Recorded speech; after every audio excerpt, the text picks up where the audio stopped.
Welcome to another Kundalini After Dark session.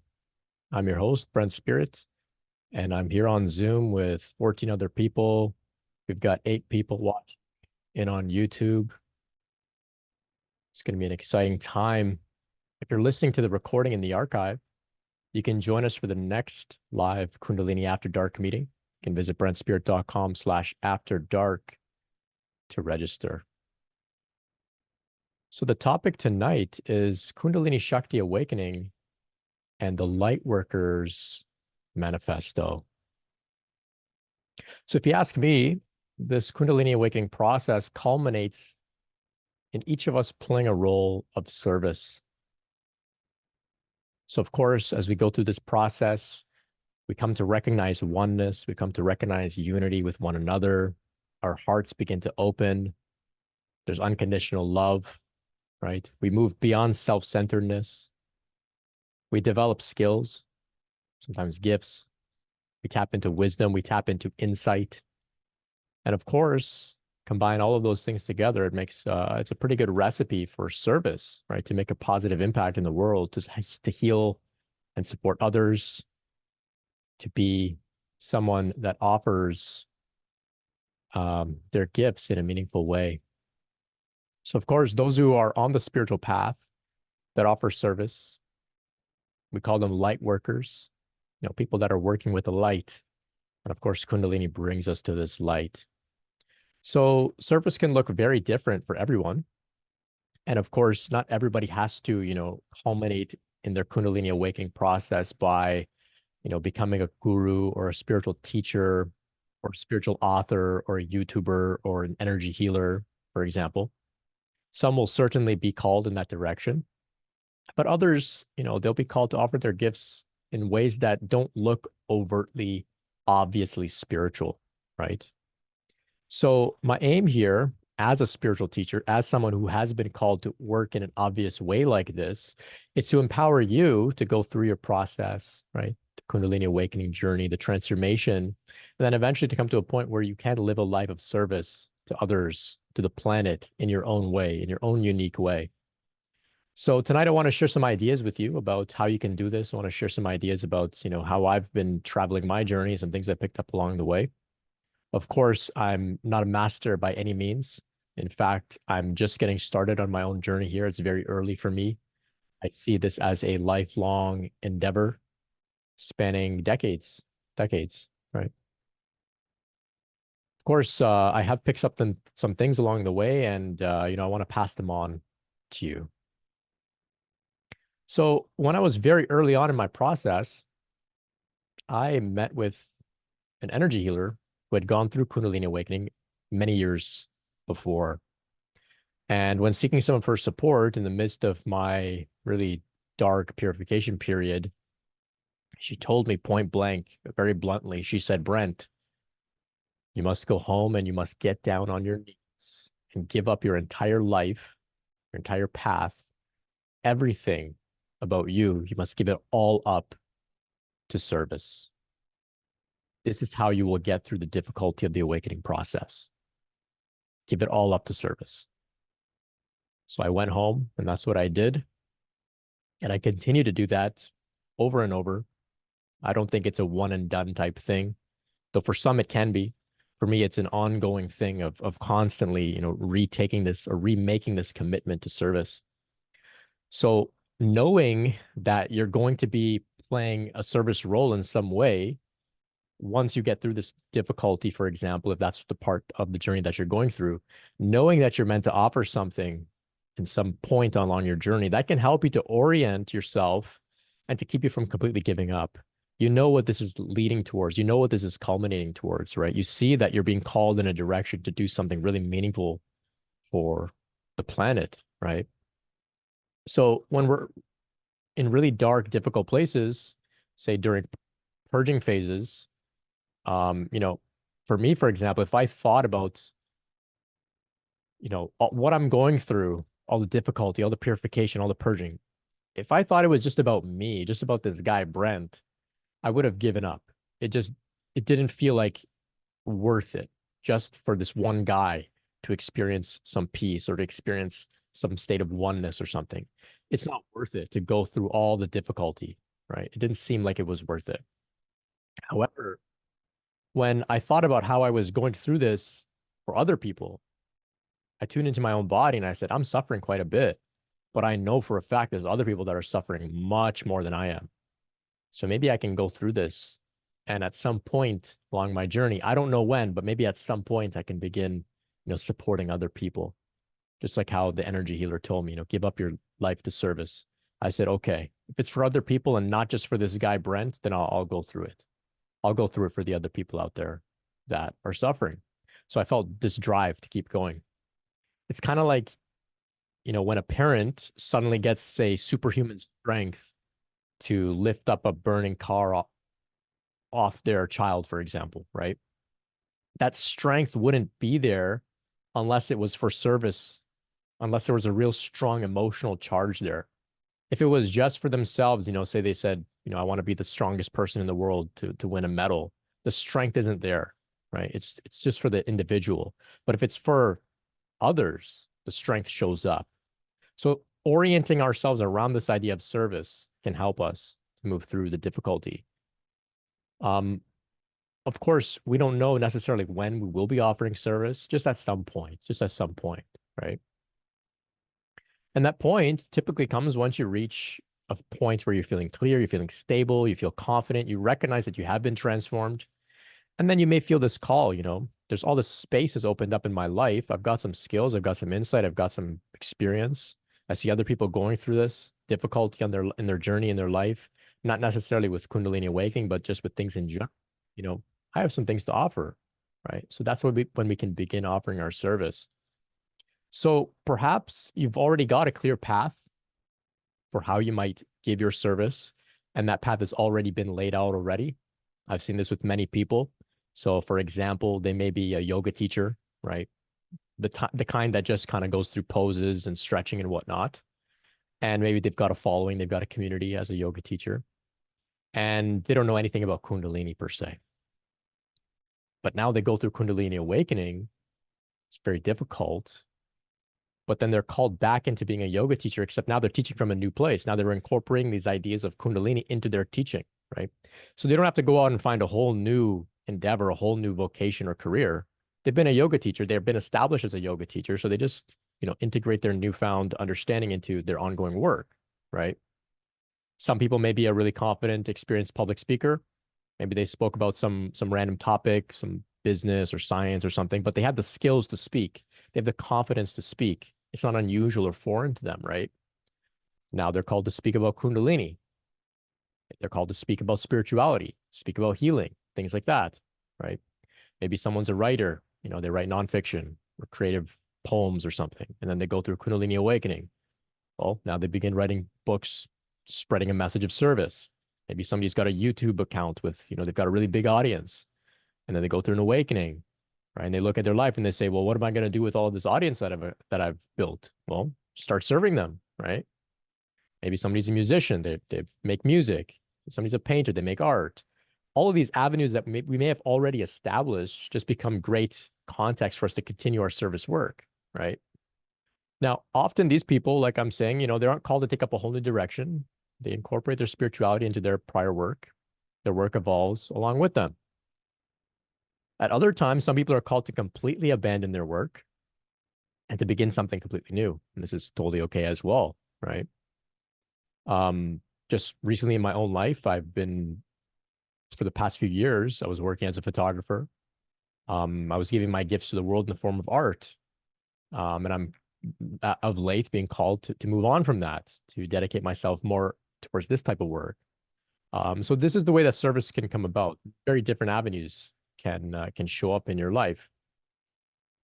And even still, some people, they may be, maybe they're, say, working as a construction worker or an accountant or something, not really super obviously spiritually or service oriented. They go through Kundalini awakening and they return back into their job in accounting or construction, and they offer their service in a sort of incognito way, right? Maybe they just raise a really great family. They're there for their friends. They're there for their community. They're not, playing the role of guru or anything like that. They're just very grounded, and they're still offering immense service to the world because they're showing up in this new transformed and healed way, right? So we can offer service in incognito ways just by abiding in our hearts and radiating our love to others. So generally speaking, if you're wondering, how you can best serve, it's a question that many people have after they go through the really intense awakening process. What am I meant to do? How? So many directions I could go. I don't know what to do. Well, just look back at your whole life and consider if all of your experiences, all of your education, all of your challenges, all of your successes, your failures, your talents, your passions, if all of that was training for a particular service role, what would that role look like? Which role would make the most sense, right? So that can give you an idea for which direction to go in with your life. It can also help you to make sense of your life. You'll see, oh, my whole life, I've been training for this the whole time. That's why I was so into writing stories as a child. I was meant to write books, or that's why I was, called to speak at all these conferences for my company or whatever it was. Oh, I'm meant to become a speaker.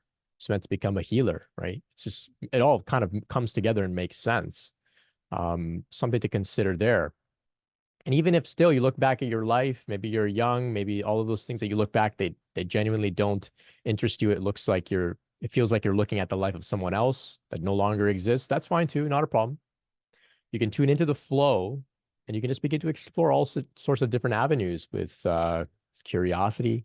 You can try different things. You can have conversations with other people. There's lots of reading, lots of things to listen to. Get some ideas, right? It's genuinely like a rebirth, right? Whatever the direction that you go in, it's important to operate with some sort of ethical and moral integrity.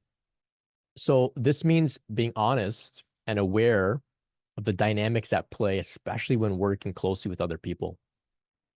So throughout this process, you may develop certain healing gifts, right? People may come to you and recognize you as a sort of authority. They may empower you by saying, wow, you're amazing, right? You have all the answers, or you're so advanced, you're so evolved. Be my guru, be my teacher, be my healer, right?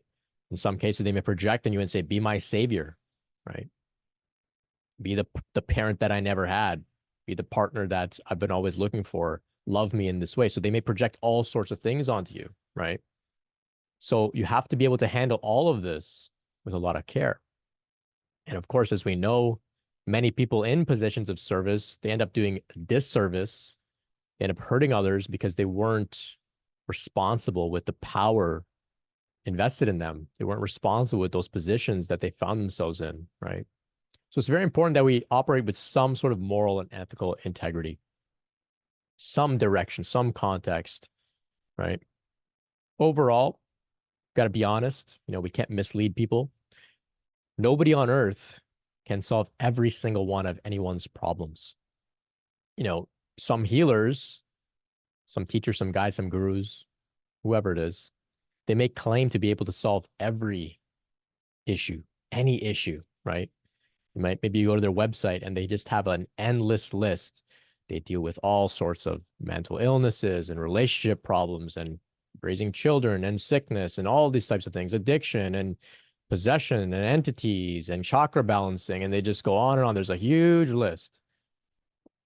There's nobody that can just do everything and anything. Okay. So we have to be very reasonable and honest and find the areas that we are skilled in and focus there. Okay. We all have certain limited areas that we can specialize in. We can become very effective in certain areas, right? So for example, some great writers, maybe they were very shy. They're not interested in speaking to other people. They're not interested in connecting with other people.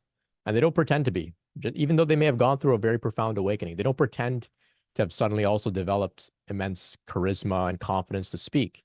So they write, they put out great books, and that's their service to the world, right? So they don't mislead others, and they're not misleading themselves, right? They understand who they are, and they're playing the game within their scope. So know your scope. Know your scope. Understand what you can actually help people with and what you can't, and stay within their scope.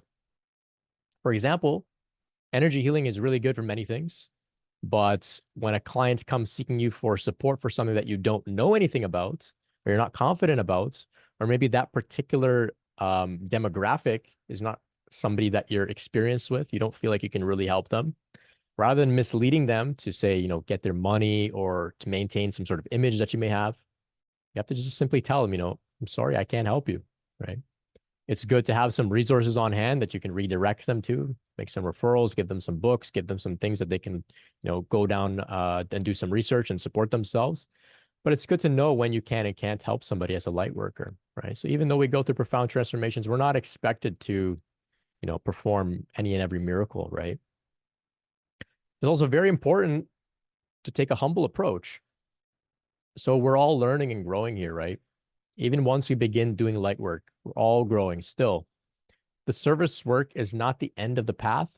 It's simply the next frontier in our growth. This means that we don't have to be perfect and all-knowing to become a light worker. We just have to give what we know, give what we can, and stay within our limits. So as we begin this work, know and be aware that the work itself, the service work, the light work, the art, the speaking, the writing, whatever it is, it's going to provide very interesting context for your own healing and your own further growth. So we must be willing to do our shadow work, to continue doing this type of shadow work, even while we're doing light work. So the people that we connect with, the work itself, all of this will help us to sort of see things within us that we haven't yet seen. Be able to address sometimes very big problems that we still have, but also sometimes very small problems that, would only come up within the context of doing light work, right? So that's why we engage in light work as well. It's another reason to engage, just to continue our own growth, right? So humility is very important. I highly recommend that those in service roles seek out the support of mentors and community to offer assistance with the various challenges that can arise doing this sort of work. We also shouldn't park ourselves in just one role and get too comfortable. If we're an energy healer, that doesn't mean that, we can't one day pivot and, maybe become a writer or public speaker, right? It also doesn't mean that one day we can't stop being an energy healer, for example, right? It's not set in stone. None of this is. So you must be very flexible, very open, just going with the flow, and recognize that this is all about growth. It's all about change, right? As well, it's important to note here that because light work and service is still about our own growth, it's very important to heed the call to actually doing this type of work when it begins to arise. Some people may come to a point where they feel very stable on their path, but they're very resistant to stepping into a role of service. They might be afraid of taking the leap. Maybe they've got imposter syndrome. This is okay, right? It's good to have some insecurities. It keeps us grounded. It keeps us human. It keeps us relatable. It keeps us humble. It keeps us willing to learn. However, if we ignore the call to service, we will be shooting ourselves in the foot. For some people, we can only grow so much alone in our meditation rooms until we have to grow through service. It's the next frontier of growth for many. So keep this in mind. As we were discussing last week, in some cases, somebody who's called to be a shaman goes through an initiation period, shamanic sickness. They become sick. It's a very mysterious illness. Sometimes it can last years. Suddenly the sickness goes away. They emerge as a shaman, as a medicine man, as a medicine woman, as a healer. If they don't shamanize, if they don't heal, Colin shared a great quote by Terence McKenna. If they don't do that, they become sick again, right? There's some frightening stories of shamans who don't heed the call to play the role of shaman. They die. Now, I'm not saying that you're going to die. I'm not saying that you're going to become sick, but the overall general message is heed the call. It's for your own well-being, right? It's the next frontier of your evolution, and people need what you have to offer. So move through any imposter syndrome, insecurity, resistance. It's natural, it's normal, it arises for everybody. And remember that even though we may be offering spiritual service with open hearts, this doesn't mean that we don't put up our own boundaries and focus on our own self-care. We cannot give from an empty cup, right? So if we burn out, nobody wins. Everybody loses. So boundaries are very important. Even some great saints and masters would take space alone. Uh, I learned this by observing Ram Dass's guru, Neem Karoli Baba Maharaji. So there were times where he would tell everybody, Jao, leave, go away. He would yell at them, Jao, stop bothering me, right? And this guy was a saint. He's an avatar, right? This is God incarnate, performing miracles, transforming lives, right? And even him told people, get out of here, leave. I need some space. I need some time. Leave me alone, right? So you cannot, and you're not expected to be able to give 24/7, 365. Okay. Nobody can do that. Nobody's asking you to do that. You must be comfortable saying no, come back later, not right now, right? You must be comfortable asserting yourself. Very important for all light workers. For some, this is where money comes in. So money is a good way to establish boundaries. It ensures that you're receiving something in exchange for your work. It makes sure that people that seek out your support are serious and not just dabbling. They're not wasting their time. They're not wasting your time, right? Charging money reminds people that this work that we're doing is not a casual, friendly thing, right? Something of a more sophisticated nature. So for certain service roles, charging money is important. However, with that said, we have to recognize that there are times when giving freely in the spirit of healing and love is what we're called to do. So we just have to make sure that we're able to sustain ourselves at the same time. So especially in the beginning of your journey as a light worker, giving freely is a great approach to develop your skills, to hone your craft. During a meditation retreat, I was able to invoke any deity that I pleased. I was in such a deep state of communion with the divine. I could get an answer to any question that I asked. So I invoked the various gods and goddesses. I communed with them. I celebrated with them. I gave them my devotion. It was a pretty far out experience. So I went through a list of some of the different deities and goddesses. And of course, naturally, I came to Lakshmi. I invoked Lakshmi, the Hindu goddess of wealth and prosperity. So she appeared before me, sitting in her lotus flower, huge lotus that she sits in. And she was facing me directly. So I said, Lakshmi, show me how to be truly abundant. So I was sitting in meditation, sitting cross-legged. As soon as I asked this question, show me how to be abundant, I began to float upwards. And then I spun around, and then I floated downwards, and I finally landed in her lap. And then instead of resting in her lap, I actually dissolved and completely merged into Lakshmi. So I became Lakshmi. And I had my hands out like this, and I just heard this one word, give. So this was the powerful teaching that I received from Lakshmi for how I could become abundant. Give. Give. It will come back to you. It will flow through the universe and be amplified and come right back to you. And then when it comes back, you just keep giving that too, over and over. This is the game of abundance, of giving and receiving. And remember that Lakshmi, the goddess, is no different than Shakti, than the Divine Mother. It's just her manifestation in the form of one who gives, right? Of course, the goddess Shakti is the ultimate expression of variety. So she shows up in so many different ways, so many different forms, right? There's the fierce Kali, there's the generous Lakshmi, for example. So for me, I think of this journey as a light worker in a very simple way. I am merely an employee of the Divine Mother working at her place of business. So I post some videos, I host some talks, I send some emails. I'm just her virtual assistant. I'm just her spokesperson, right? She tells me what to do, I do that. She tells me what to say, I say that, right? So I don't have to come up with an entire business plan. I don't have to worry about, paying the lease and zoning and taxes and all this kind of stuff. I don't have to worry about any of that, right?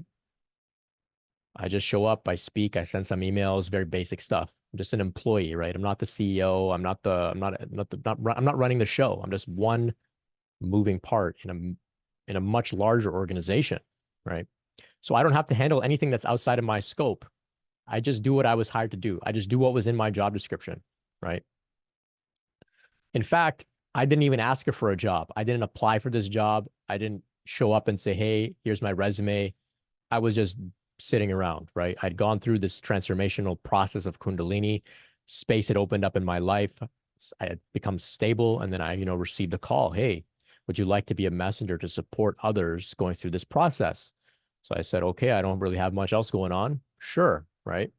So in a sense, I was headhunted. I was headhunted and she gave me this role of spiritual teacher. I didn't know anything about this. So I said, okay, well, she'll handle all the details. And of course she does. She handles all the details. We have a great agreement. We have a great understanding between each other as employee and boss. So for example, if someone had messaged you on LinkedIn and they said, hey, I want you to work at my business, well, naturally, they should be able to offer you everything that you need to actually get the job done that they're asking of you, right? So they would offer you the training, they'd bring you the tools, they'd even bring you the work itself, right? They'd say, okay, we've trained you, here are the tools. Well, now here's the work. Here's the things you need, get started, right? They wouldn't hire you and then say, okay, you're on your own, right? That doesn't make sense. Train yourself, or they wouldn't say, okay, figure out which tools you need. No, they've sought you out because you have some skills that they need, and they've got some things that they're going to support you with so you can work together, right? So a reasonable owner of a business handles everything except what they expect the employee to handle well, right? So the same goes for this work. If Shakti calls you to be a light worker, be, say, for example, an energy healer, know that she'll also bring you the people that need energy healing, right? You won't have to do anything super desperate or crazy for marketing, for example. You don't have to cold call every number in the phone book and say, hey, do you need energy healing, right? The people, they'll just show up and they'll seek you out, right? So for example, I used to work at a breakfast diner. I started off washing dishes. Eventually, I made my way up to being a line cook. Now, if they hired me to wash the dishes, right? If no customers show up to eat at the restaurant and no dirty dishes come my way, I'm not going to go out of my way to go and find customers, right? It's not my job. That's the job of the boss to do marketing and to give out coupons and whatever. If no dirty dishes come, I'm just going to stand around and wait. I don't have any responsibility to get customers to come to the restaurant. In the same way, an energy healer that's called to do this work just waits. The people start showing up, right? And with that said, though, they don't show up all at once, right? It's not that, the moment you launch a website or an Instagram page or the moment you put out a flyer or some pamphlet or something, that suddenly, you've got a full-time clientele, right? It takes time. So we have to gain training. We have to gain experience. We have to gain confidence, right? So this isn't a standard type of career that, it just blossoms in a straight line. It's a very fluid sort of artistic vocation that unfolds in its own organic way, right? So there may come times where you need to take a hiatus, right? You take a sabbatical, you need to rest, you need to do your own further healing, your own further shadow work, you need to do some more transformations, you need to learn more, you need to just take a break to do some other things in the world. So you have to be willing to just go with the flow. You can't look at it solely in the way that you might look at a typical career. This is an artistic endeavor, right? And the journey of the artist is not a straight line at all. It's not a straight line at all. Another interesting idea here is, of course, I'm sure you've all heard this, right? They say that when the student is ready, the teacher appears. Well, the same goes for the teacher, the same goes for the healer, the guide, the musician, and so on. When the light worker is ready, those that are in need of their service will appear, right? Goes both ways. Sure, we can all relate at some point the teacher showed up for us. The book showed up, fell in our lap, right? The teacher showed up. We somehow found our way to the right video on YouTube or whatever it was. In the same way, maybe now you're putting the videos out on YouTube or you're writing the books. Know that people are going to find it, right? When they're ready, they'll find you. And when your book is ready for them, your book will find them, right? So we don't have to stress. So you can give up any sense of worry or control or anxiety around doing this type of work. You just play your role and you give the rest up to the big boss, Shakti. And if no clients show up, that's fine. It's not your problem, right? You can go and kill time by scrolling on Facebook. You may get worried about bills and things. I understand. But this is where deep trust and faith comes in, right? If you're meant to be of service and having the money to pay your bills is necessary for you to serve others, then naturally you must have faith that your bills will somehow be paid. If you're here on this earth, in this life, in this incarnation, and your mission is to serve people, and God is asking you to do that, well, of course, God's going to take care of everything that you need so that you can do the work, right? You were headhunted for this job. It's all going to be taken care of, right? However, this doesn't mean that we just sit on our couch and do absolutely nothing, right? We have to participate by moving with the flow, right? So we don't sit stagnantly, we move with the flow, but we don't move out of desperation and fear, right? We move out of flow, we move with trust, we move with grace. This is how an employee of Shakti operates. And like the artist, sometimes we move in directions that don't seem related to the work that we're doing, right? So if you're an energy healer, maybe you find your way over to some sort of weird, completely unrelated conference because your friend said, hey, I need somebody to tag along with me. And at some weird conference, you connect with somebody who happens to be into this kind of stuff or whatever it is, and then it sort of blossoms in its own way. This is how it unfolds. But if you sit on your couch and expect everything to just come directly to you, that's not how it works. You have to move with the flow, okay? Move with the flow. So this idea of being an employee of Shakti is something that I'm fully committed to.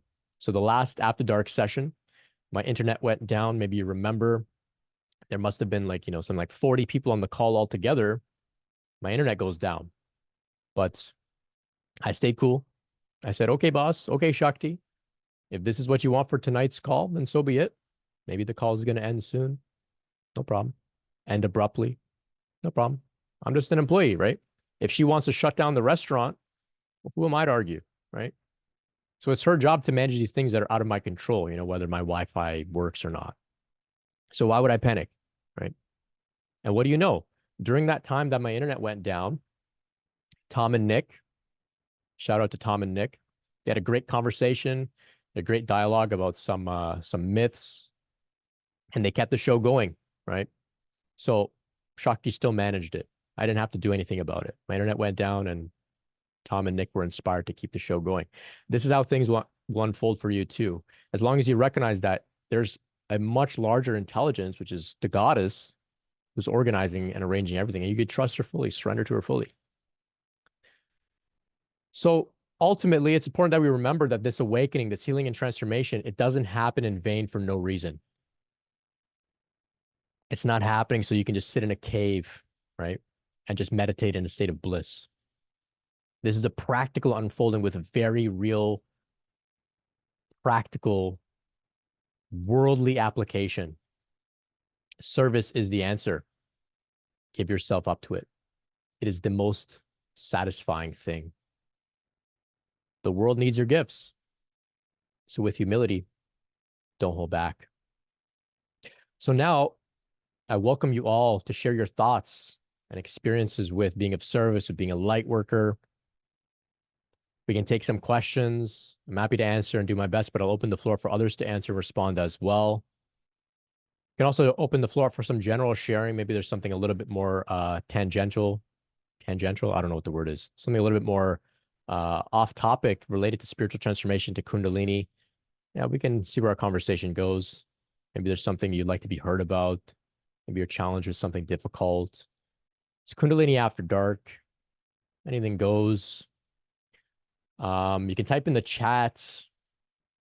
You can raise your hand on Zoom. You can share on audio. You can share on video. If you're tuning in on YouTube, you can join us on the Zoom call. The link is in the description. Danielle, welcome.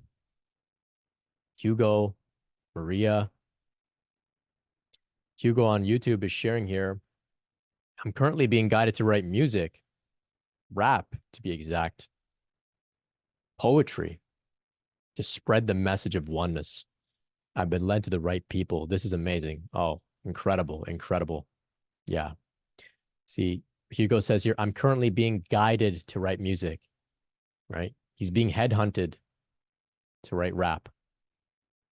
And he goes on to say, I know that rap speaks, especially to the younger generations. I see myself being a guide with the gift of vocalizing through poetry and music, the mystical poet. Fantastic. Love that. Yeah. Look forward to hearing your music and reading your poetry, Hugo. Let's see how things are going in the chat here.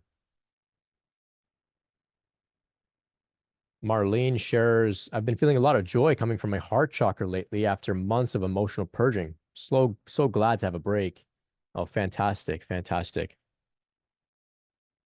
Yeah, so what I've noticed is those breaks become longer and longer, and the periods of purging become shorter and shorter.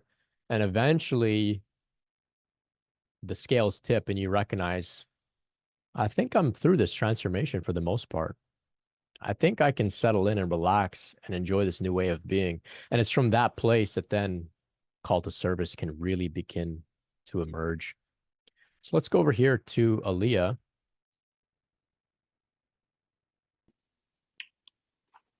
Hi, Aaliyah. Hi, Brent. My first time here. I'm just so delighted that you've come into my field. I've been listening to all your podcasts and just love your work. So clear. Oh, And thank you. I love how you speak of the same teachers that I've gone through in this journey. um, so this Lightworker thing is just so apropos for me right now. I've which the Shakti Kundalini woke up or stirred just over 20 years ago after trauma, and it's been actually 20 years of processing and layering.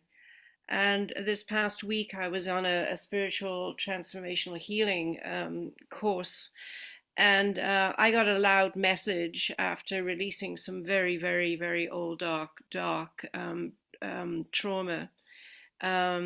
A loud message from Divine Mother uh, um, to go. The word was go, like, and it means go forth, go be with the people, go. Just like you're speaking of, it's time now to offer my gifts, to be in service. I've been complete devotion to this whole journey for 20 years. Fortunately, I'm retired. Um, and she just sometimes she just surges so delight.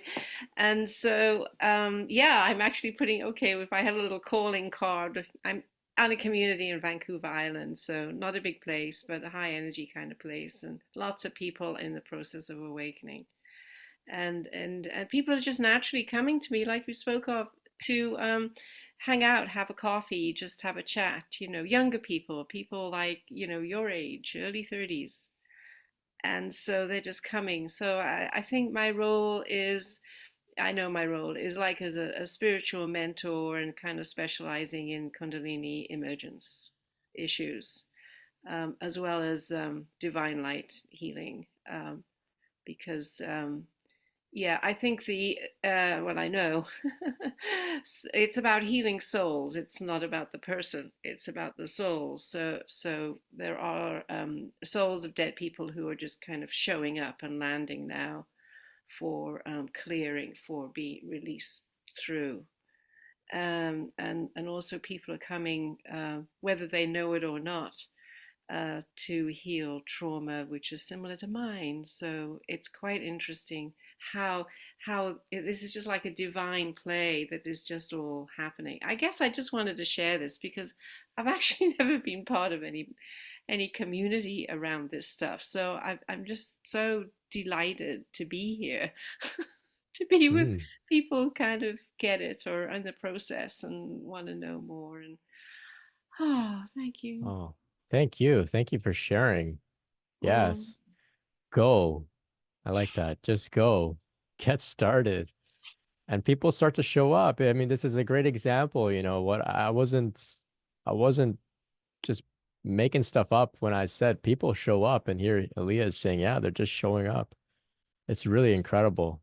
Fantastic. Oh, it's fantastic. Thank you. Thank you. That's very inspiring, Aaliyah. I appreciate that. So we'll go over to David here. Yeah, thank you, Brett. I simply wanted to thank you personally for a beautiful introduction. That basically covers my journey, and I'm sure most of us. But I'm standing on the edge, and perhaps like many others, it's difficult to jump.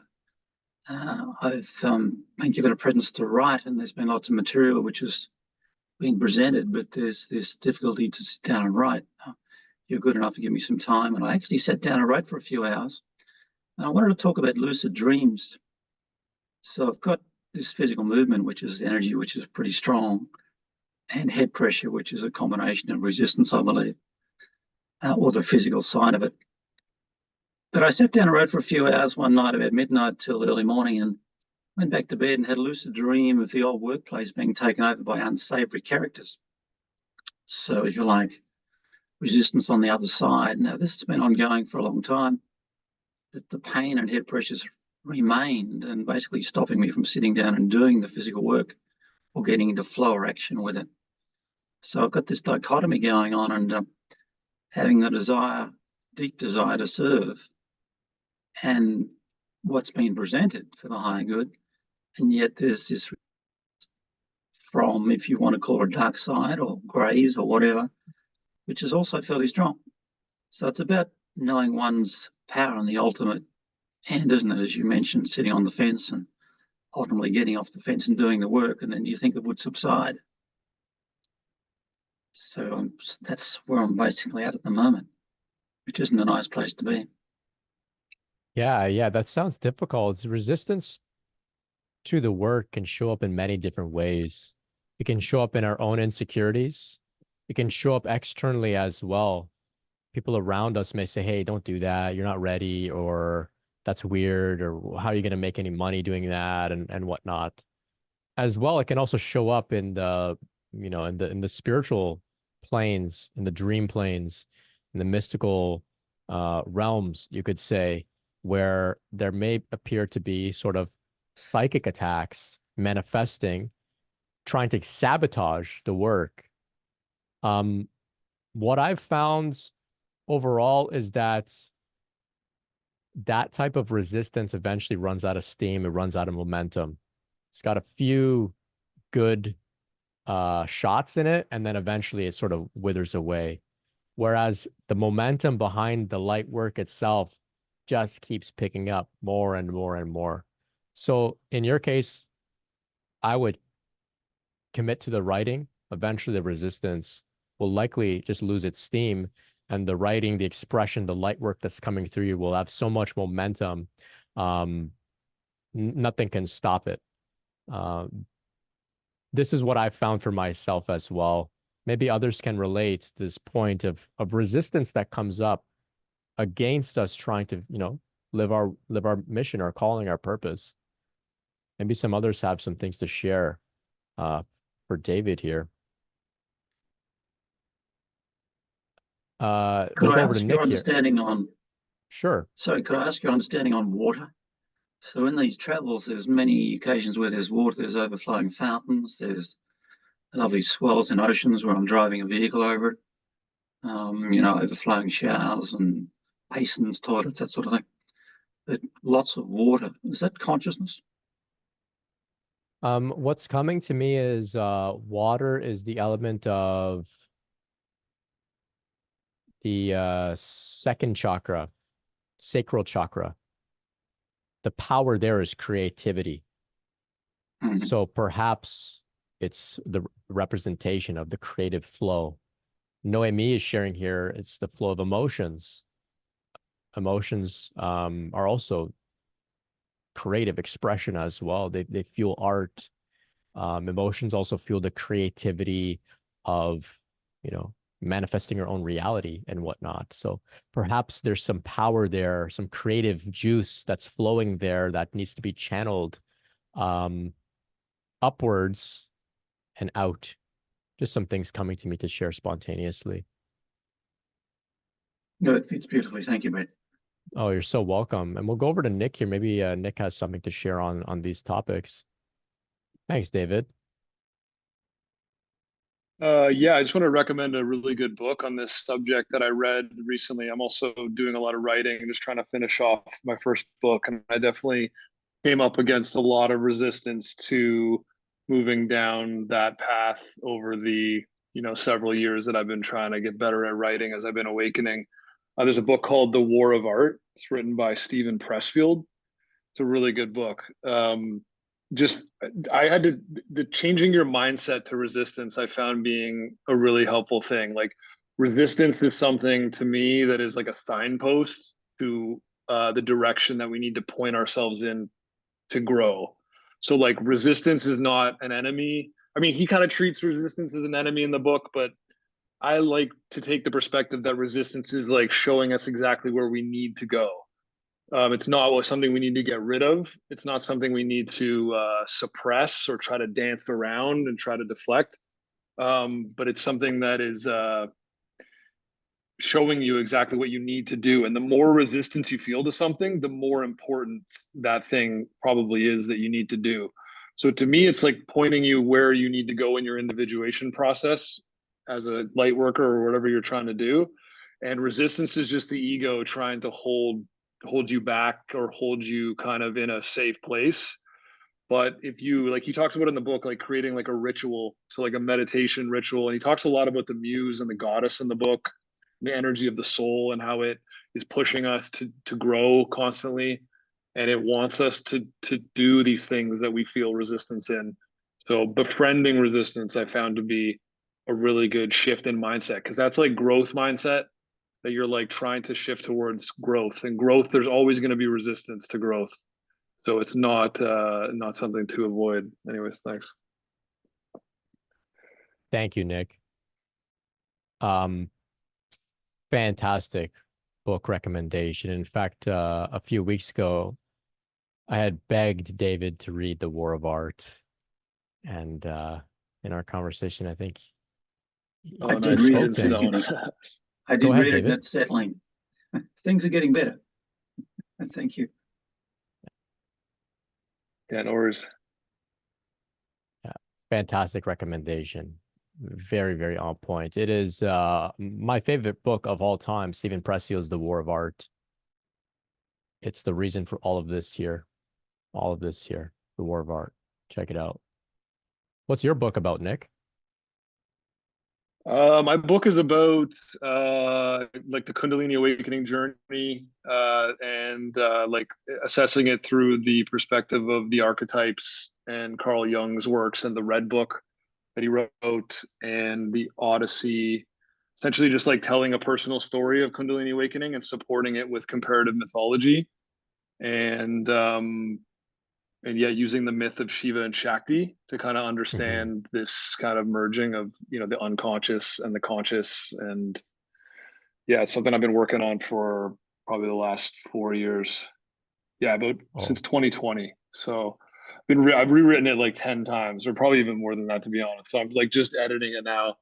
But yeah, resistance, man, I know a lot about resistance. Like it's amazing, like the kind of like the dark kind of forces that I faced along my journey. Like anytime I'd go into like a really dark phase, these kind of like external, I don't know, whatever you want to call them, like I call them demonic or just dark, heavy, dense layers of resistance that are trying to pull us down, would always try to get me to delete my work. It's really interesting.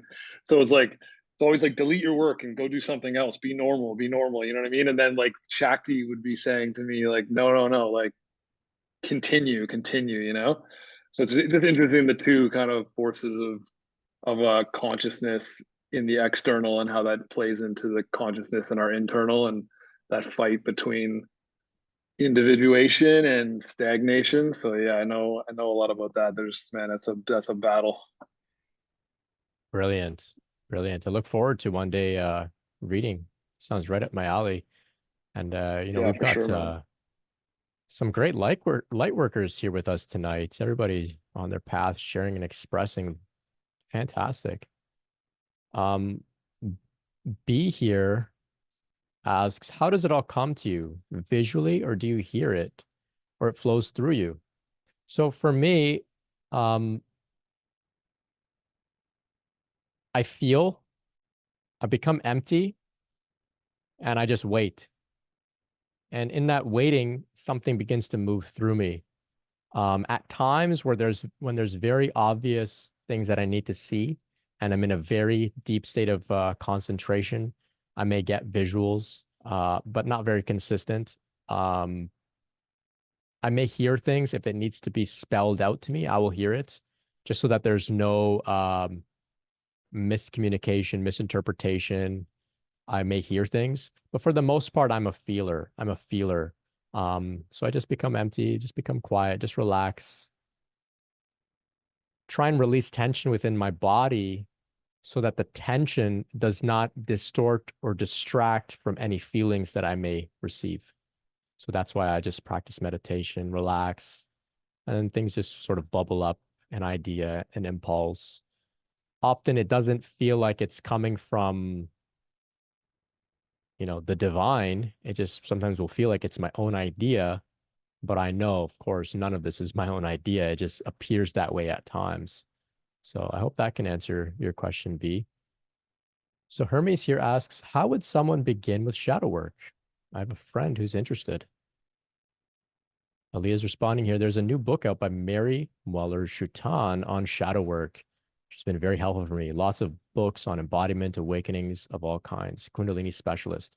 Yes, Mary Schutan is brilliant, very clear, very lucid in her writing. Currently, the book club with our Facebook group, we're reading Mary Schutan's Working with Kundalini. If you feel like joining us, we'll be meeting on Saturday, May 4th to discuss the book. And we've got an ongoing discussion throughout the month on the Facebook group. It's free to join. The link I'm sharing it here in the Zoom. I'm not sharing that link too broadly just to keep it somewhat intimate. But Hermes, to your question, and I invite others to share as well around shadow work. How would someone begin with shadow work? Well, it becomes by becoming aware of the basic dynamic between the light and the shadow, right? So the light, I would say it's the light of awareness, light of self-awareness. The shadow is the parts that are unconscious, the parts that we haven't yet, brought our attention to. And often those are parts that, aren't aren't that good, right? So it's our wounds, it's our old childhood patterns, it's our insecurities. So by bringing some awareness to that and just acknowledging, yeah, this is an area I need some work in. This is an area that I'm still a little bit stuck in or afraid of, or I'm still carrying some resentment from my past in these areas. So just by first acknowledging it, labeling it, then we can work and say, okay, I'm insecure about X, Y, and Z. Well, what can I do about that? I can write about it. I can express it. Maybe there's some somatic releases that we can do, some movement. Maybe we can seek psychotherapy. We can read books about specific topics. So that's how we can engage in shadow work. There's so many different ways. Writing is effective, expressing it in some ways effective, being vulnerable, journaling, so many different ways. But essentially, in some respects, you could say the Kundalini awakening process is entirely about shadow work. Kundalini, the Shakti, is the light, and she shines a light on all of these parts of us that haven't yet been brought to the light. And that's why things can get pretty difficult and uncomfortable at times. That's why we may regress to childhood states of feeling fear and abandonment and shame. Maybe we go so far back to feel past life things coming forth from our shadow, past life traumas and horrors and things like that. So all of that can come forth. Yeah, shadow work, very important. It takes a lot of courage.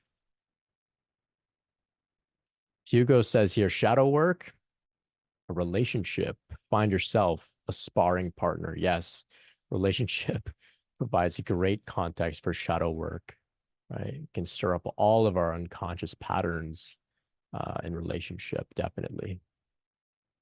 Especially if it's with somebody that we deep down, we really trust. We know that it's not personal per se. We're just helping one another to grow by, triggering our shadow to come forth. Oh, Lisa's letting Nick know that she's ready to purchase his book. Awesome. Awesome. Yeah. And if anybody does something like that, publishes a book or begins a serious endeavor, let me know. I'll do what I can to support you, to just keep you in mind. If I feel like, I come across somebody that might benefit from what you have to share, I'm happy to do what I can to support, as you've all supported me. Sarika says here, how do you channel with higher beings at will? It happened to me once completely randomly, and in my opinion, at the worst possible time. Interesting.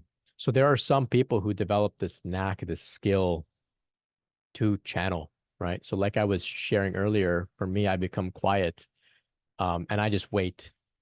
My connection is with Shakti, with the divine, not with particular entities or beings or aliens or anything like that. Though I have been in touch with all sorts of different characters within existence. But for me, I just get quiet. And when I'm quiet, I just wait. And sometimes something will come forth. That's my style. Very general, very simple. Whereas others, they get quiet, but they tune into a particular frequency, which they've become familiar with. And that frequency is correlated to a particular being. Maybe it's an interdimensional being. Maybe it's their higher self or an ancestor, or it's their spirit guides, right? So Abraham Hicks, channeled by the woman Esther Hicks, absolutely love the teachings of Abraham Hicks. So she channels Abraham. So she gets quiet. She tunes into the frequency of Abraham, and Abraham comes through. Daryl Anka channels Bashar. He's an interdimensional being from the future. Really trippy stuff, but very cool. So he tunes into that frequency and Bashar comes through. So these people are channels, right? That's what they identify as. They say, well, I'm a channel, I'm channeling, right? And you can become very skilled at it, become very familiar with the frequency, and fully trust it. Whereas for some, it happens sporadically, randomly, like you're sharing here, Sarika. You know, it happened completely randomly and at the worst possible time, where you maybe just happen to tune into that frequency. Your consciousness expanded, you tune into a frequency, or some other higher being kind of decided to share something with you, share a message with you, or whatever it is. If it's something we're interested in developing, it takes some skill, some practice. There are some workshops and guides and books out there that can teach you. But for me, like I said, I'm a very simple guy. So the way I approach this sort of thing, excuse me, is I just get quiet and I just open myself up to see what comes through from Shakti. I'm not so interested in channeling other higher beings per se, though I do have some relationships with some beings from other galaxies and whatnot, but they're kind of like friends. Whereas within the context of what I'm sharing here, Shakti's the boss. The other beings are kind of like friends, and they offer support and whatnot. But I don't say that I'm a channel. I'm just rambling here. If somebody has some other things to share about channeling and connecting with higher beings and whatnot, please let us know. Let us know how it goes for you. Samia shares here, I attempted to have conversations with my peeps, but mine only comes through movement of my body. Sometimes thoughts, but never clear speech. Yeah. So the speech thing is an interesting thing. You can receive the information internally in a sort of telepathic way where you're just having what appears to be thoughts arising in your mind, but they're not exactly your thoughts. They're sort of something you're picking up on telepathically. The only difference is some people express that out loud. So they're speaking openly, but many people they don't vocalize what they're receiving through a sort of a connection with the higher dimensional being, their guide or whatever it is. It just stays inside. For me, I'm a little different. So very early on, I would look at some really incredible speakers, like I said, Abraham Hicks, Bashar, and I would listen to them speak. And if you haven't heard any of these people speak, whether you buy the whole channeling thing or not, some people think it's total BS. They're just, charlatans trying to make money. Maybe. I think it's real. But just listen to them speak. It's absolutely flawless, right? They take questions and they don't hesitate. There's no there's no ah. It makes perfect logical sense. The things they share are hilarious, perfect comedic timing. It's incredible. And they do this live, right? So I would observe these people speaking like that. And I thought, if I'm going to be a spiritual teacher, I have to speak like that. I looked at, say, a great spiritual teacher, Matt Kahn, for example. He speaks flawlessly, just in the moment, just starts speaking. And it's beautifully woven messages that has layers and layers and layers of meaning. And I thought, I can't speak like these people. There's no way. Eventually, I came to study them a little bit more closely. And I noticed Matt Kahn, every now and then, maybe he'd stutter, or there'd be like he'd use the wrong word, grammatically incorrect word. I looked at Abraham Hicks very early on when Esther Hicks began channeling Abraham. She was much more clunky and robotic in her tone. But over time, she developed the ability to speak more fluidly and eloquently, with more, in a more dynamic way. And even her at times, though not so much anymore, but at times she would say, start over. And then they would start over the message. So I caught these little human imperfections in the speaking that was coming through these people. And I thought, oh, okay, there's still a human there. There's still a human there. I can be human too. So I just said, whatever, I'll come and I'll talk and I'll and ah and mess up my grammar, and that's okay. The message will get across. It was another form of resistance, like we were speaking about. I was saying, I have to be a perfect speaker before I start. I have to be like Abraham Hicks. I have to be like Bashar. I have to be like Matt Kahn. It was just bull, right? It was just bull. It was just resistance trying to get me to stop doing the work. Like how Nick was sharing, something was getting him to try and delete his book. Something was saying, no, Brent, you're not ready to speak yet. To become a perfect speaker first. It's all nonsense. So this is shadow work, by the way. Catching these insecurities and investigating them and picking them apart. Who said I have to be a perfect speaker in order to do this? Nobody, right?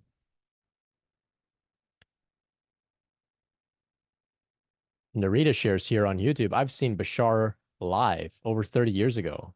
I watched a golden orb descend onto Daryl Anka, and I watched his eyes morph into large almond-shaped eyes. Same with Barbara Marciniak. It's real. Oh, fantastic. What a treat to see Bashar live. Incredible. Incredible. Okay. Kat shares here, I got myself a journal just for shadow work, and it's been really helpful. I use prompts or take it upon myself to do a self-guided entry if I get spontaneously triggered or something of that sort. Fantastic. Yeah. That takes a lot of courage to sit down and get real. Takes a lot of courage. Samia shares here, I'm learning Yoga Nidra to teach others. It's helped me tremendously with my energy body and getting rest. Fantastic. Yeah, Yoga Nidra is a really great practice to really soothe the nervous system, to relax. For those who want a mix of sort of yogic sleep, great practice. Samia shares here that she does light language. Yeah, so light language may come through. David shares here, could you suggest how to get started with the publishing process? I've done some book editing. Haven't published anything of my own, but I do know that Amazon has its own sort of publishing system built in. You submit a manuscript, they turn it into an ebook. I think they even have a print on demand sort of thing where people order the book and they'll print it and ship it out to them. Something like that. It may have changed since I was looking into all that kind of stuff, but that's one way, right? The gatekeepers no longer hold us back as well.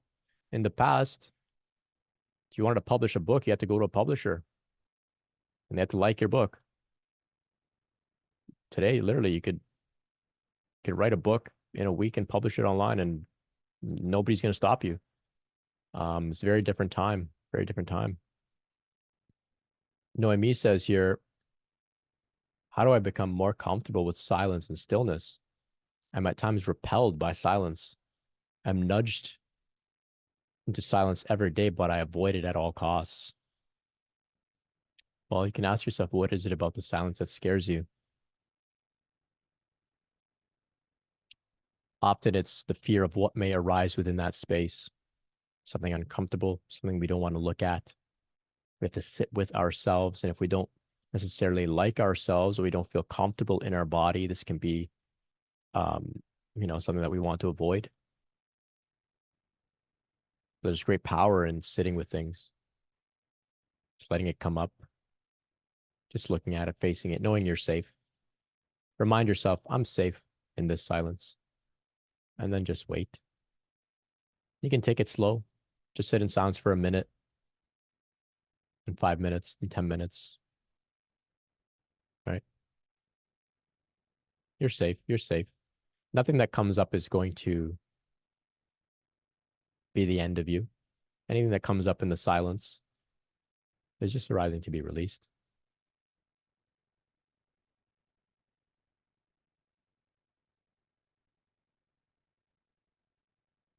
It's Mia sharing here. I'm part of a channeling Zoom group. It's awesome. Cool. There's some interesting groups on Zoom. Ever since the whole shutdown in 2020, video calls took on a whole new dimension. I saw one group, it's just a bunch of authors. They meet on Zoom. They don't talk. They don't say anything, but they just meet on Zoom and they just write. And it's just sort of holding everybody accountable to get their writing in for the day. Once again, it's a tool to overcome resistance. Everybody shows up and they write together. Interesting. Tom's got a question here. Are you familiar with Evolutioner? It's a technology that brings the amplitude of the two hemispheres of the brain into balance and trains one to maintain that balance. When the hemispheres are in balance, one supposedly becomes calm, relaxed, and blissful. That's all I know about it. I'm hoping you or someone else in the group may have some more information. Interesting. I've never heard of it. Sounds very interesting. I've heard some ideas that this is what Kundalini is working on in our brains, is bringing the two hemispheres into a sort of cohesion, into sort of harmony and balance, the masculine and feminine, the logical and the creative. But no, that's interesting stuff, but I don't have any information about that. Maybe others do. If you do, you can jump on the Zoom call. You can type it in the chat. Naima shares here, as far as channeling, I'm reading a book called One Mind by Larry Dossey, and it explores how our mind and thoughts are simply connected to a larger collective consciousness. I think channeling and reviving any information through mind is simply meeting a particular frequency. Yeah. Shifting our awareness to the fact that our thoughts are all connected is a game changer. Yes, yes. Brilliant. It's like a radio signal or radio receiver. Larry Dossey. Larry Dossey. I heard his name the other day. He did some research into prayer, some sort of scientific research into the power of prayer.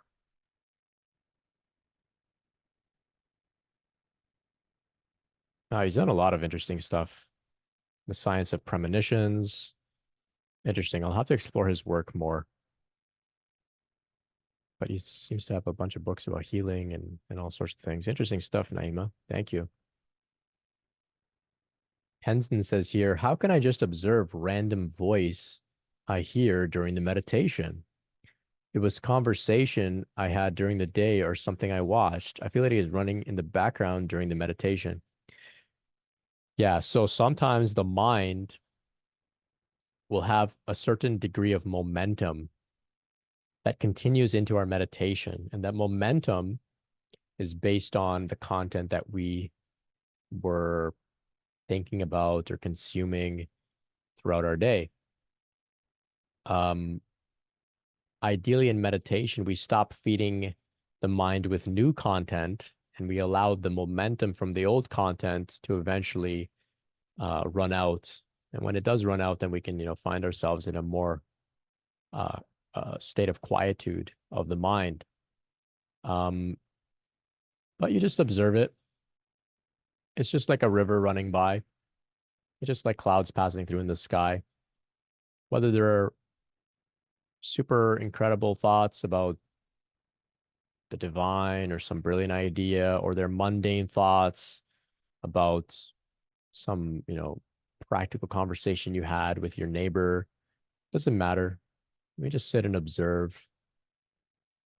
Meditation isn't about having a quiet mind. It's just about observing what's arising.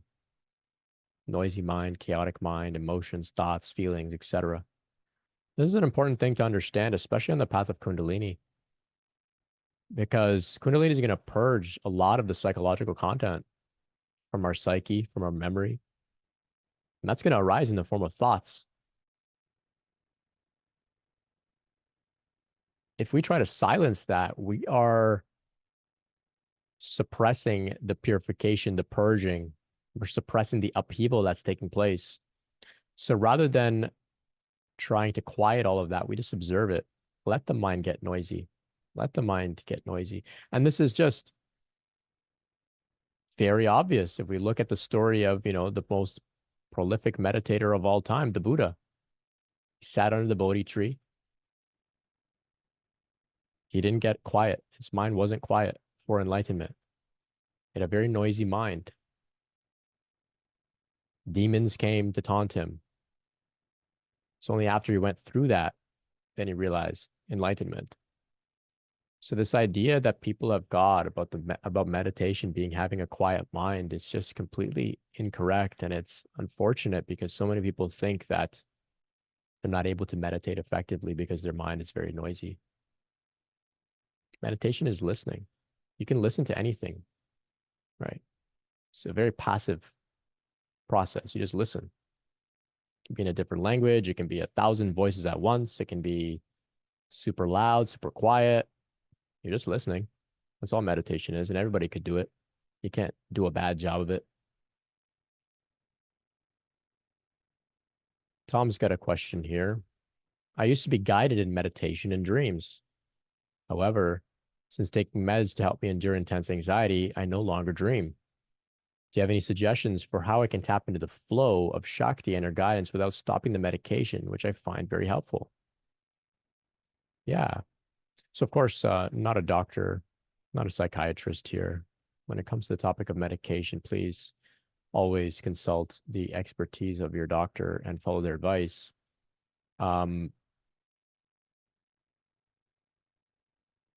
So yeah, sometimes medication, from what I understand, it can cause a little bit of the far out phenomena to be a little bit more subtle. And in your case, it seems like, the guidance that you're receiving in meditation and dreams has sort of ceased due to the medication. So you can still engage in a sort of ritualistic invocation of inspiration through the muse.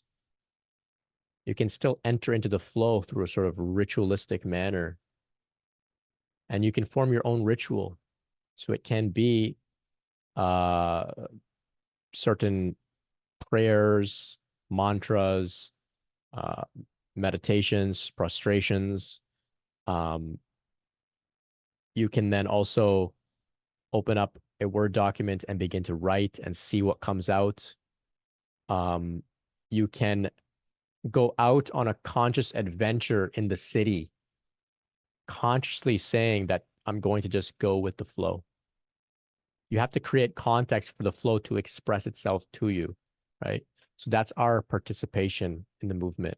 If we just sit on our couch and wait for the flow to come and inspire us, so that we go up to our computer, open the Word document and start typing, or inspire us so that we go out on a walk, I don't know if it always works like that. It does at times, but if you want to have a consistent thing, I think you create the context, you create the container for the feminine to come in, to flow within. So the container is the masculine, the flow is the feminine. So the container you can say is, okay, I'm going to go on a walk in the city today. That's the container you've created. Then the flow can come in, right? You say, I'm going to write today. You open up the Word document, you begin writing, the flow comes in and inspires. So that's what we can do. And that's what I mean by a ritual. It doesn't have to be some like magic or something. It's just like you set an intention and you engage in some sort of act. And then the flow can come in. And guidance will come in this way. Interesting things, right? Interesting things. You can become a traveler in your own city in a sense, you know. Sometimes travelers say, you know, let's just go with the flow. And interesting things happen, you know, you meet interesting people, interesting conversations, you get lost. It's can be pretty trippy, and this can happen in your own neighborhood too. David here says in the film, the seer, who was a master healer, he made a visual model of a thought form, thought forms, particularization, and matter. Interesting, very interesting. Naeem is sharing here on balancing brain hemispheres. I enjoy binaural beats in general, and I've used a few different hemisync sounds. I love them. I get deep information and answers while meditating and listening to them. I recommend them for people who enjoy sounds. Very interesting, hemisync. Yeah, I've done some, I listen to binaural beats pretty regularly. I like 40 hertz.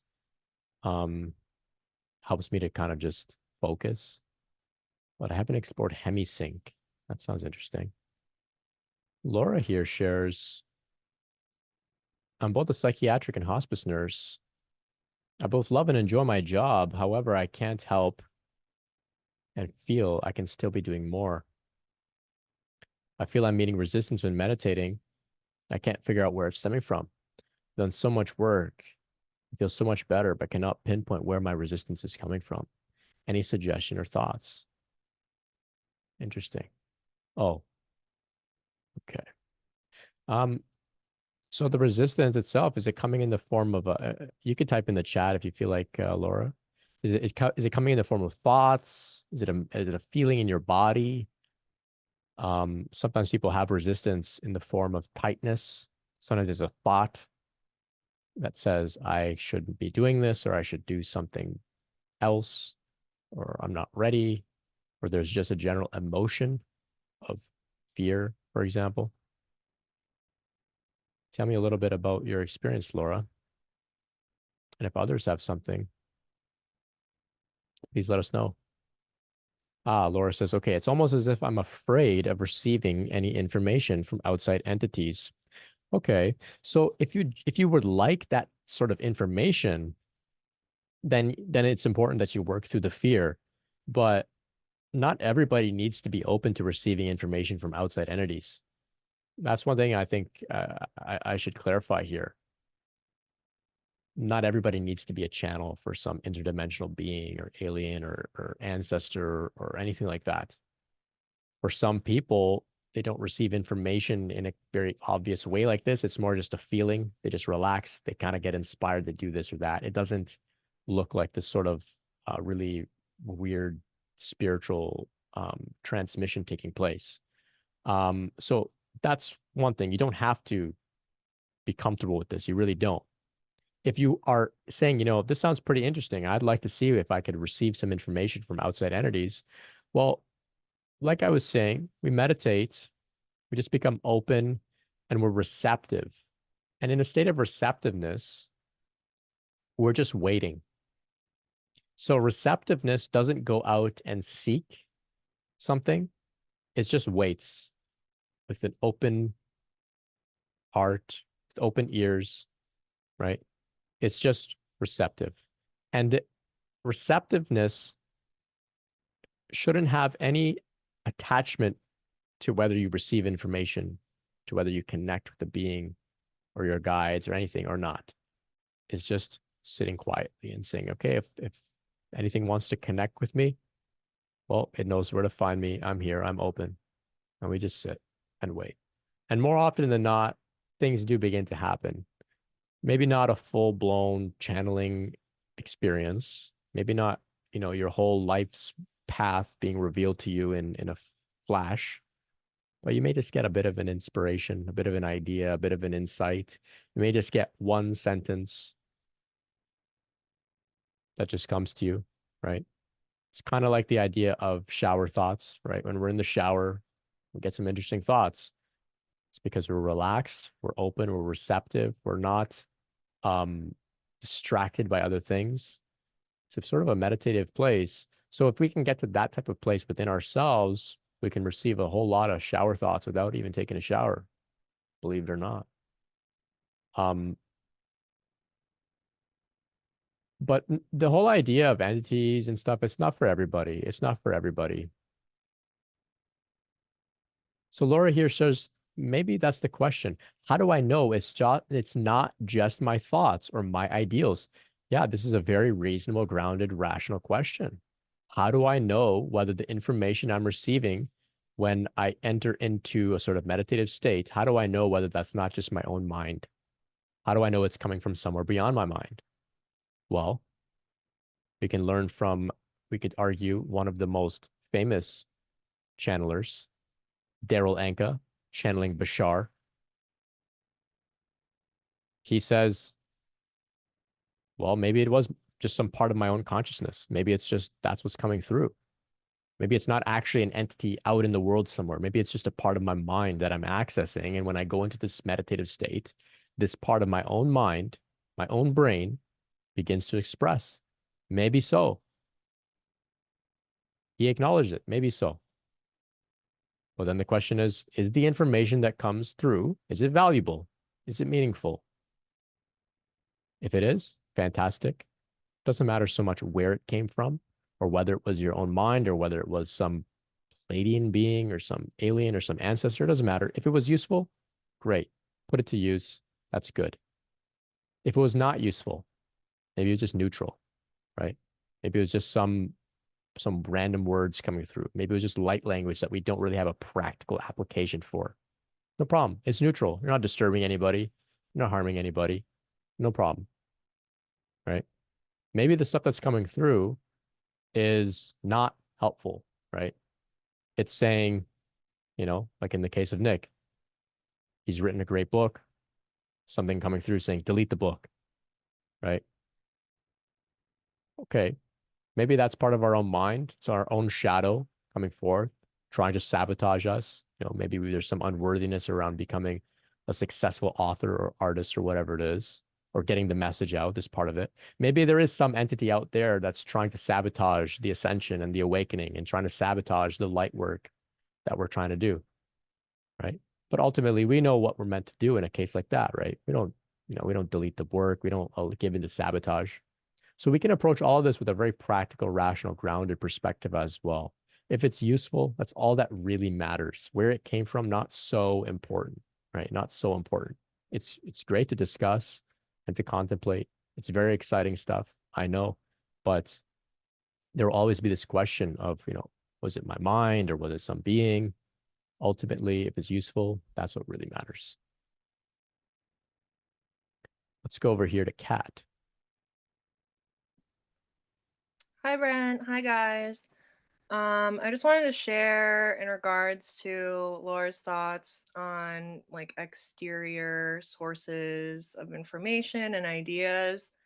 I can't really speak to whether it's an entity or my subconscious, but I try my, I would call them downloads, usually come to me in meditation. And they're usually like distinct one-liners. I try to write them down. I have a note going about them. Um, they don't always make sense in the moment, but sometimes I'll find that like a week later, a few weeks later, they resonate with me and seem to tie in with something I'm going through. And same story for dreams. Something will seem like very random and weird. And then fast forward, I'm like, oh, that's what that was about. So just wanted to share that because I think, especially based on the way things are worded in the language, I'll be like, well, that doesn't really sound like something I would say. So just wanted to share. Great. Yeah, great practical examples there. Yes, sometimes the things come through and they really don't feel like they're coming from our mind. It's information that we don't consciously have. As well, in certain situations where I've connected with something that I perceive to be beyond my own mind, the responses come through at light speed And they're sometimes full-blown packets of information, like a full like paragraph, you could say, that just comes through in a flash. The pacing is different than the pacing of my own mind, for example. So interesting stuff there. There's some great ideas there, Kat. Laura's thanking you in the chat. Great. Yeah, thanks so much. Thanks, Brent. Naima's adding on here on the topic of how we know it's not just our own thoughts. I'm learning that no thoughts are our own. There are no individual minds. It's all connected. I experience this daily while interacting with people in my life. I've also been reading up on this. For some reason, this experience and explanation is very comforting to me. Great. Yeah. Yeah. It makes sense to me. It makes sense to me. Of course, I like the way you've worded it there. It's all connected. There are no individual minds. That's a little different than the philosophical idea of the solipsism, which is that there's only one mind, which is mine. Naim is sharing, there's many minds out there. It's not just mine. It's all interconnected. There's one mind that we all share. Yeah, that makes sense to me. And that coincides with the concept of no self, right? No individual entity called me, I, right? It's all just one mind, one mind. David Bliss says here, one web of consciousness at different levels of frequency. Brilliant.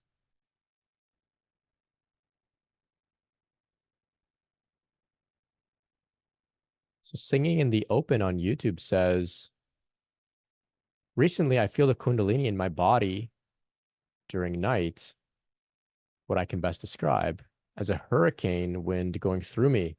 It's so bizarre, but at the same time, so true. I so much wanted to share, and I'm wondering if someone can relate to this. Yeah, if anyone can relate to the hurricane moving through you, can let Singing in the Open know. But yes, I've felt something very similar. Samia here says, absolutely. Yeah, I felt the hurricane. Sometimes I still kind of feel it. It's a little bit more gentle, but a couple months ago, I was feeling it just in my head. It was like a little hurricane in my head, just randomly. It was very interesting. But yeah, this is not unheard of. On the topic of one mind, Hugo says here, it takes one to know one.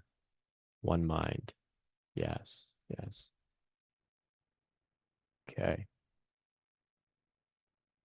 So Sarika here says, it doesn't even allow someone to think about it. Sometimes the response will come before you can even finish asking the question. Yes. Yeah.